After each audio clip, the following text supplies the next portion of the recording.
Have you seen the price of the prepackaged snacks at the grocery store these days? They're crazy. But with kids coming home for this summer, we know we have to keep our pantry stocked because kids love to eat all day, every day. So I am showing you some of my favorite dupe recipes you can make at home for pennies on the dollar that will satisfy your kids' snack craving all summer long without breaking the bank. Welcome to Simply Scratch Kitchen. Let's get into it. Kids of all ages love fruit snacks, but parents don't often love all the sugar and food dyes in them, so I'm going to show you how you can make your own.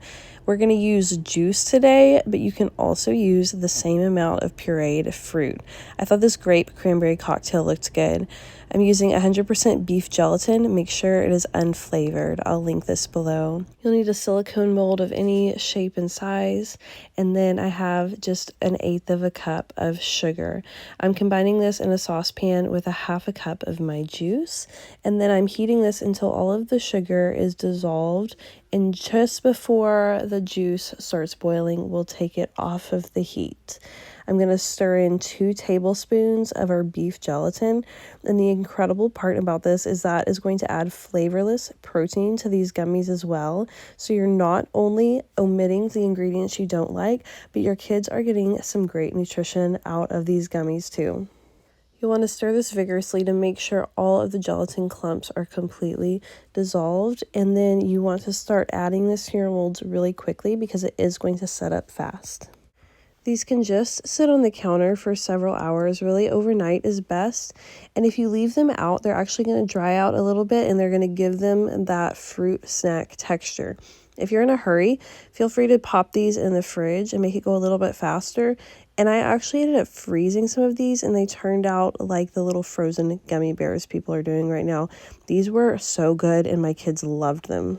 Who doesn't love a good cheese and cracker? But these are $3 for 3 of them, and I know we can make them for cheaper. So I got this block of sharp cheddar cheese, and we're just going to use half of it today, and I will make some more of these boxes in a couple days. So I'm just chopping the cheese long ways, and then I'm going to chop each piece into 3 pieces so that they're perfect for these adorable little crackers that I found. This block of cheese only cost me $2, so we're already well on track to make a lot more of these snack packs than you can get for $3 in the prepackaged variety. I'm going to add about 12 of my cheese cubes to these little cups I found. These were about $2.50 for 6 of these cups. And then I'm going to top them with these tiny crackers I found. I thought surely I'm not going to be able to find crackers like they have in these packs, but I was, and I got a huge tub of them for only $1. So check your grocery store shelves for your little crackers like this, and it's an exact dupe. I was able to make about 10 of these packs for $3, a huge savings. These little veggie protein packs are one of my favorite snacks to have from the deli section of my grocery store, but they're so expensive for what they are. So we can definitely make these at home. I just got some of the deli ranch from my deli section, and they came free with carrots. So look around for deals, and you can change up your veggie selection every week. I just poured the ranch in the bottom of the cup and then added my carrot sticks in there so they're sort of pre-dipped. You could definitely blend this in a larger container with the cheese and crackers, but because I am making this for my kids who are pretty little, I decided to break them up into separate snacks just so they have multiple things to choose from throughout the day. Again, I spent $4 to get 10 servings of carrots and ranch. This might be my favorite recipe of the entire video because my kids and I love a good chocolate pudding cup, but I want to control the ingredients that are in this. So we're using 1 1/3 cup of pure cane sugar, followed by 2/3 cup of cocoa powder, and then 1/3 cup of arrowroot powder or cornstarch if you have that instead. You'll also just add a dash of salt.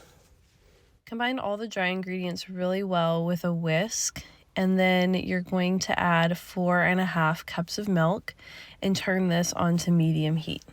One of my favorite things about making all of these store-bought favorites at home is that I can not only control the ingredients and the quality of the product, but I can also make it in whatever variety I want. So you could easily make vanilla pudding, banana pudding, any of these things that you prefer, and you can change it up every time.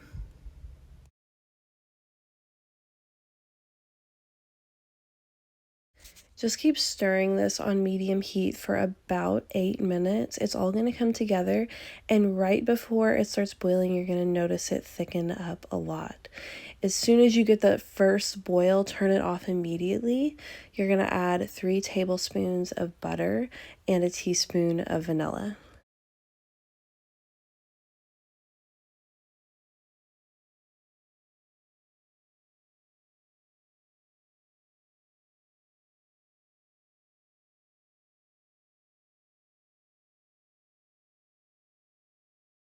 You can absolutely use a container like I showed in my previous clips, but I had these little small mason jars that I thought would be perfect for pudding, so just fill those up as soon as you're done cooking before your pudding sets. You can obviously just store this in a large bowl as well, covered in the fridge, and you might like to put a little piece of saran wrap over the top of your pudding so that it's touching your pudding and it doesn't get a little film on the top that tends to happen when you use cornstarch in desserts. I got 10 jars prepped for my fridge.